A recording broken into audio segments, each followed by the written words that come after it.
Allah, rezekiku seret. Begitulah kita mencurahkan isi hati kita kadangkali ketika kita merasakan bahwa usaha yang telah kita lakukan itu tidak berbanding lurus dengan hasil yang kita dapatkan. Sehingga kita merasa rezeki kita seret. Namun kita perlu tahu bahwa rezeki itu memang bisa berupa materi, yaitu harta yang kita dapatkan. Sehingga tidak benar kalau orang mengidentikan banyaknya harta itu dengan hal-hal yang sifatnya negatif. Misalnya bahwa orang banyak harta biasanya mendapatkannya dari jalan-jalan yang haram, bahwa orang banyak harta biasanya dia akan sombong, dan lain sebagainya. Karena kita mendapati bahwa ada banyak orang-orang yang mulia, namun ia juga kaya. Misalnya Nabi Sulaiman adalah manusia terkaya di muka bumi ini. Yang lain pula sahabat Abdurrahman bin Auf, beliau kaya. Dan juga dari kalangan wanita mulia Sayyidah Khadijah yang juga kaya. Justru dari harta mereka menjadi mulia salah satunya. Karena harta yang mereka dapatkan dari sumber yang halal ditujukan untuk tujuan yang halal juga. Dan dikelola dengan cara-cara yang halal juga. Rezeki namun tidak selalu dalam bentuk materi atau harta. Rezeki bisa jadi berbentuk sesuatu yang sifatnya imateri. Contohnya, kata Nabi, rezeki teragung itu justru yang bersifat imateri, yaitu iman dan Islam. Itu adalah rezeki yang terbesar yang dimiliki oleh kita. Tidak semua orang mendapatkan iman dan Islam. Hanya orang-orang yang beruntung saja yang mendapatkan nikmat iman dan nikmat Islam. Kemudian rezeki yang juga lebih mulia dari harta, kata Nabi, adalah kesehatan. Karena memang dengan kesehatan, meskipun harta kita tak banyak, namun hidup kita bahagia. Namun tanpa kesehatan, meskipun kita banyak harta, kita tidak akan bahagia. Berapa banyak orang yang punya banyak uang, tapi tidak bisa menggunakan uangnya untuk membahagiakannya lantaran ia tidak sehat. Ia tidak bisa jalan kemana-mana, ia tidak bisa makan seenaknya, ia tidak bisa minum seenaknya. Rezeki juga bisa berbentuk hal-hal lain yang sifatnya bukan materi. Misalnya, istri yang solehah, suami yang baik, anak yang soleh dan solehah, semua itu adalah rezeki yang bisa membuat kita bahagia. Karena itu, rezeki tidak selalu identik dengan materi.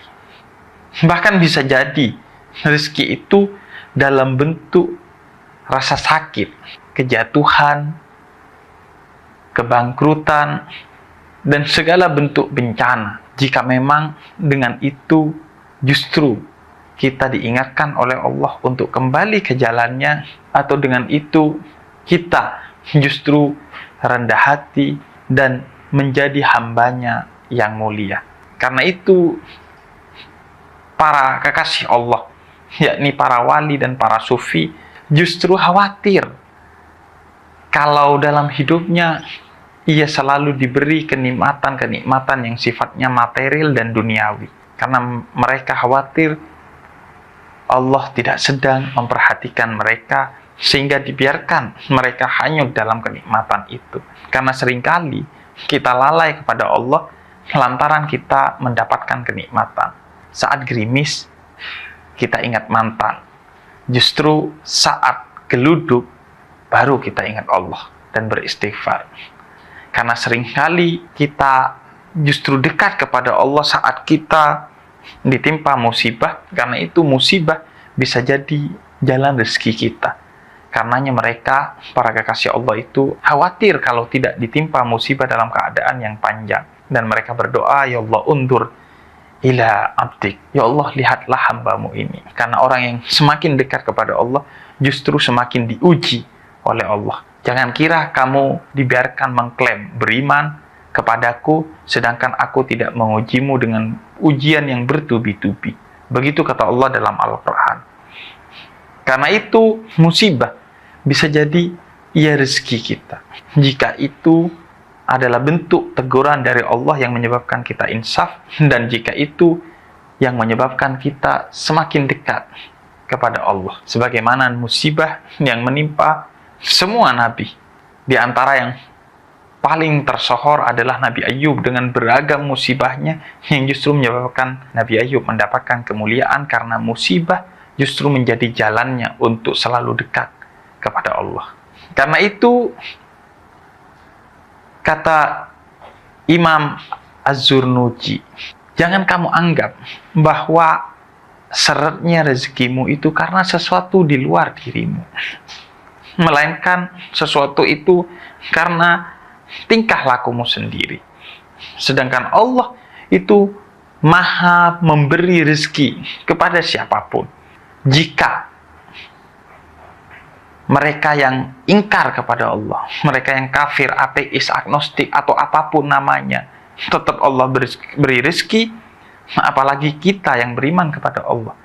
Sehingga jika ada seretnya rezeki, bisa jadi yang pertama adalah karena kegagalan kita memahami rezeki. Kita anggap rezeki itu hanya materi, sehingga limpahan kesehatan, limpahan iman, limpahan Islam, limpahan kebahagiaan, materi yang Allah berikan kepada kita, kita tidak hitung itu sebagai rezeki.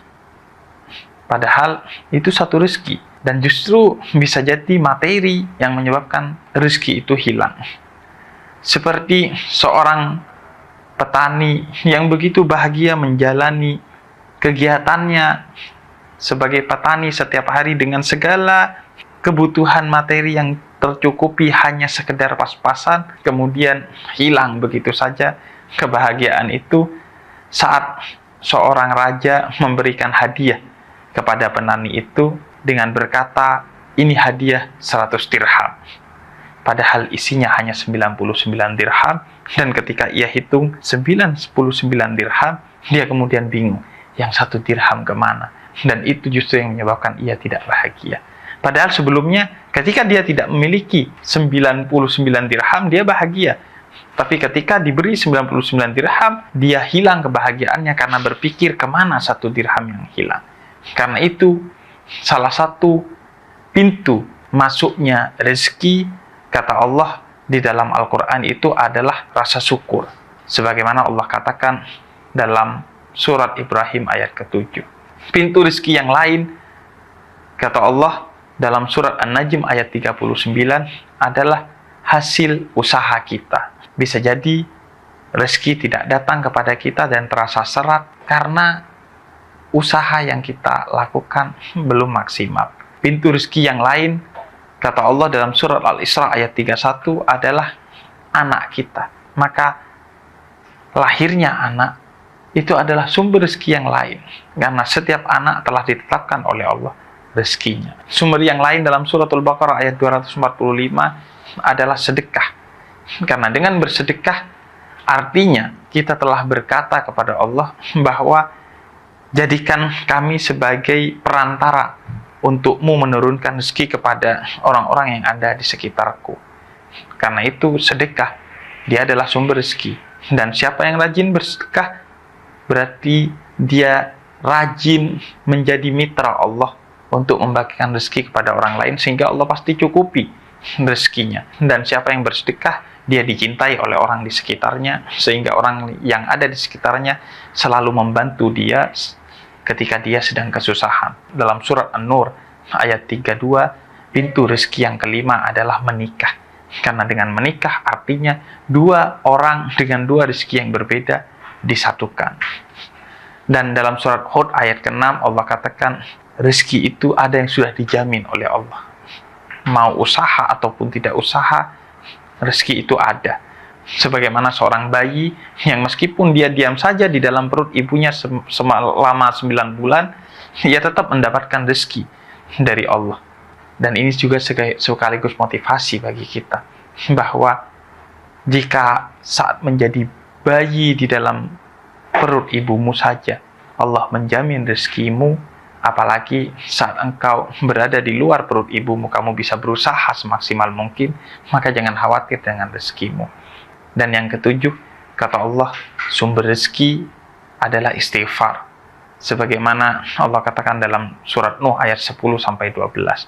Karena dengan istighfar kita memohon ampun kepada Allah, dan ampunan itu kemudian menjadi pintu terbukanya rezeki. Karena seorang yang mendekatkan diri kepada Allah, ia akan mendapatkan tambahan rezeki karena kedekatannya dengan Allah. Dan yang kedelapan, dalam surat At-Talaq ayat ketiga Allah katakan, rezeki itu bisa jadi datang dari tempat yang tidak terduga-duga. Berapa banyak orang yang mencari jodoh ke belahan pulau manapun di Indonesia, tapi justru mendapatkan jodohnya yang tidak jauh dari rumahnya, atau tetangganya sendiri, atau saudaranya sendiri. Berapa banyak orang yang mencari rezeki kemana-mana, tapi justru ia dapati kesuksesan tidak jauh dari sekitarnya.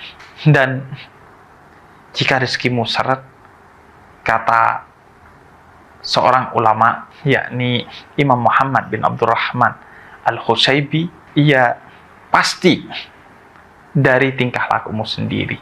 Yang pertama, bisa jadi karena kamu mencaci rahmat Allah, berupa hujan, angin, dan rahmat-rahmat yang Allah berikan kepadamu.